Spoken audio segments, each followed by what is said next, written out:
Ako na tlak nad hlavu level 3 až 11 percento z tvojej hmotnosti.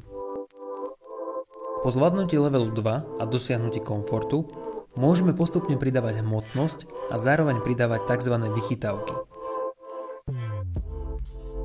Z hľadiska pridávania hmotnosti levely sú rozdelené na základe tvojej hmotnosti a tvojho pohlavia. Zároveň pre každý level je určený aj špecifický počet sérií a počet opakovaní, ktoré je potrebné dosiahnuť na zvládnutie daného levelu.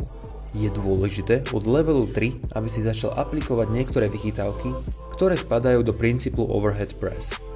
Všetky tieto vychytávky a detaily k nim nájdeš na separátnych videách.